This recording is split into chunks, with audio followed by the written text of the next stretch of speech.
This tutorial will show how to create nonlinear compound components for steel beams and columns using FEMA components. FEMA components are based on a chord rotation model. In this case, we will create beam and column elements for use in a simple planar frame, such as that shown here for a pushover analysis. The beam will be a W18 by 119. The columns will be W14 by 176s, and the base of the columns will be pinned. The beam will be made from the FEMA beam and stiffened end zone basic components, while the column will be created using the FEMA column, stiffened end zone, and moment release components. Let's begin. To define components, select the modeling phase and then the Component Properties button. We start by selecting the Cross Sections tab, and here we will specify the steel sections to be used in the FEMA components. Under Type, select Beam Standard Steel, and then specify a name, and we will use Beam W18 by 119.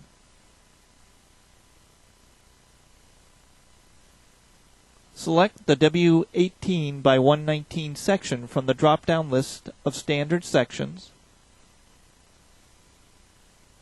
and note that the properties are all now displayed. Because this section will be used in an inelastic element, select the Inelastic Strength tab and select Yes for the bending. Our elements will have flexural hinges. We will set Fy, or the yield stress, equal to 36 KSI, but we'll leave shear set to no, for we are not interested in shear yielding. Click the Elastic Strength tab and leave blank, as our elements are all to be inelastic. Click the Check button and then Save. Next, we move on to the columns by selecting the Column Standard Steel section type and specifying a name of column W14 by 176.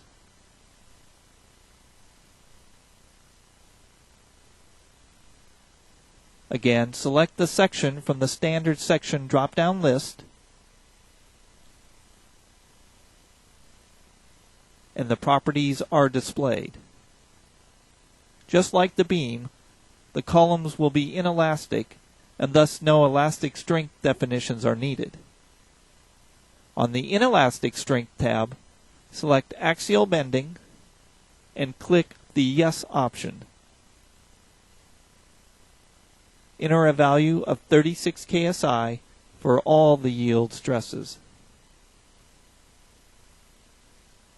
Click the Plot button and note that both the PM2 and PM3 curves are displayed. We will leave shear and torsion blank, as we are not interested in these types of yield behaviors. Click the Check button and then Save. We have finished our cross-section definitions. Next, we move to the Inelastic tab. Here is where we will define our inelastic FEMA components.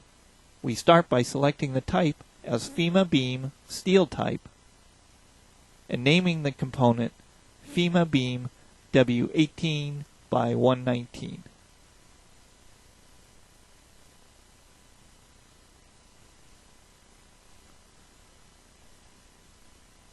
With the Section and Dimension tab selected, click Yes for the Use Cross-Section option, and select our previously defined beam.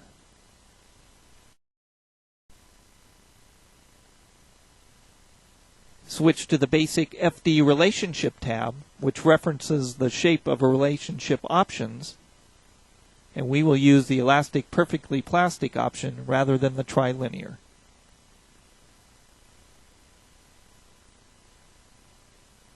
Enter 15 as the ratio of dx over the yield displacement. Note that because of symmetry, no negative values are entered. Next, we will switch to the Deformation Capacities tab and then select Yes under the Deformation Capacities option.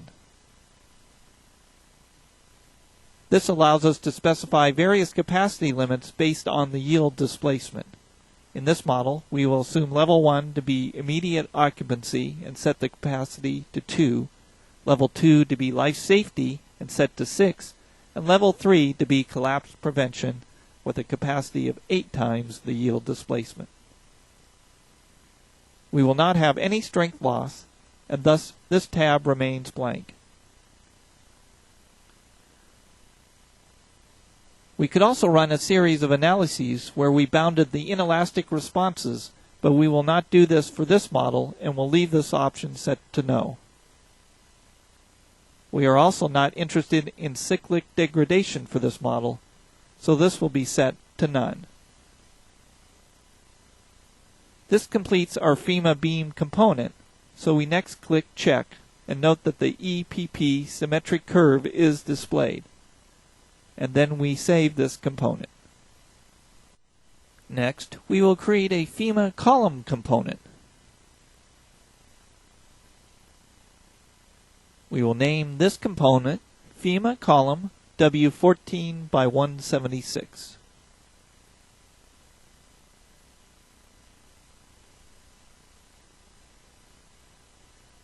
Again, this section will be based on a cross-section component, which is the previously defined column.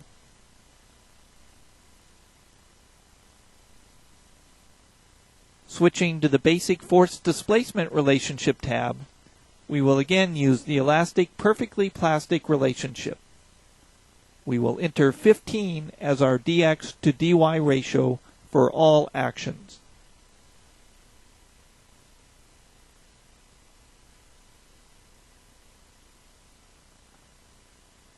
We will also enter deformation capacities for the columns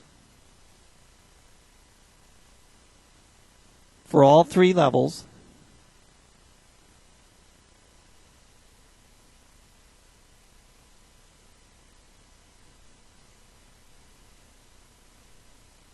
and a value of 1 for the axis 2 to axis 3 ratio.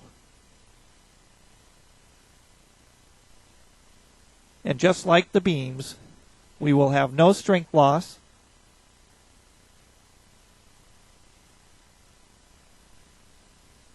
no bounding for the analyses, and no cyclic degradation.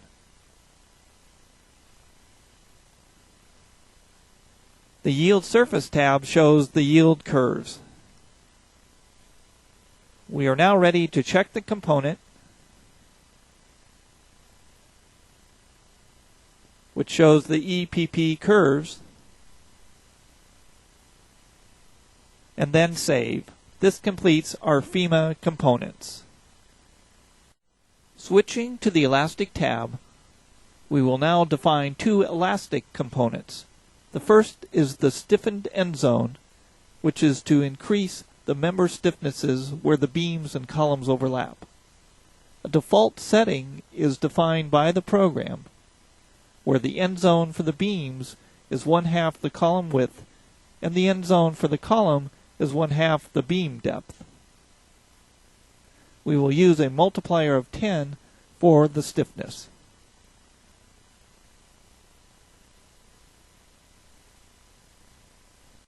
The second elastic component will be the moment release at the column bases.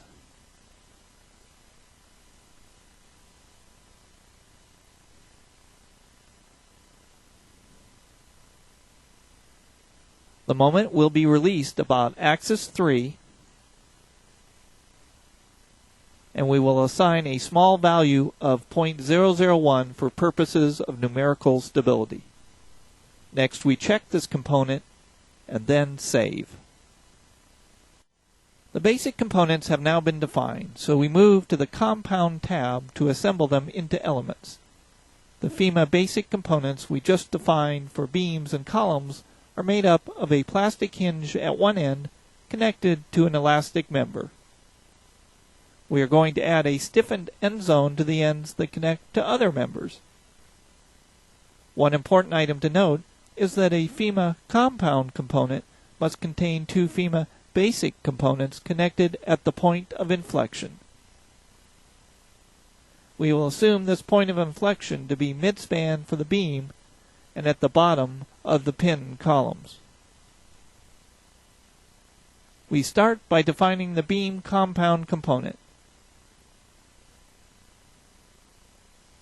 which we name beam.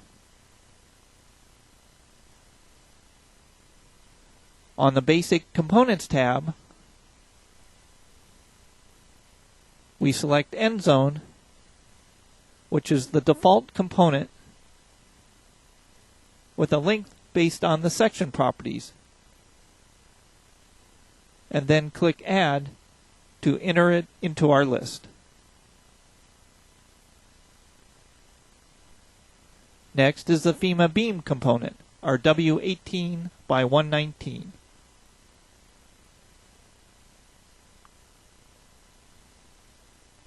This will have a proportional length of 0.5 for a mid-span inflection point.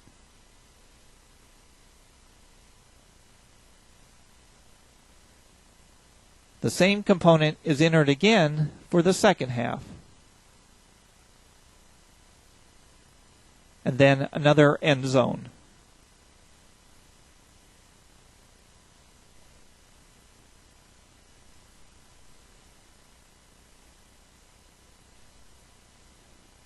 This completes the compound FEMA beam component, which is now displayed.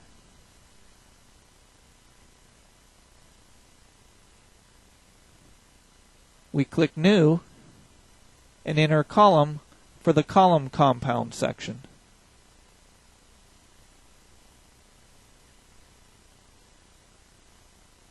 Working from the bottom up, we start by adding in the moment release at the bottom of the column.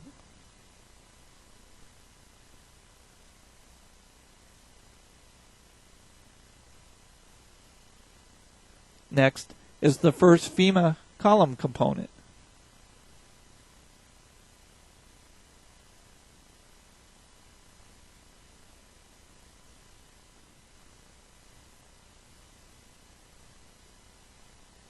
But because the inflection point is at the bottom, we will set the length to a very small value.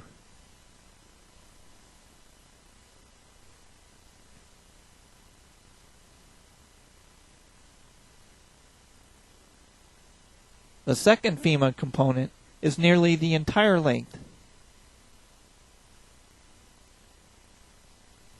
and we top off the column with a stiffened end zone using the default settings.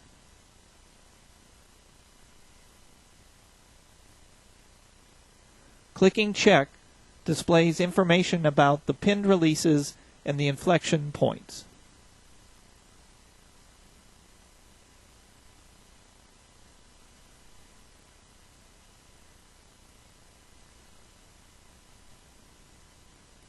The layout of the column is now shown.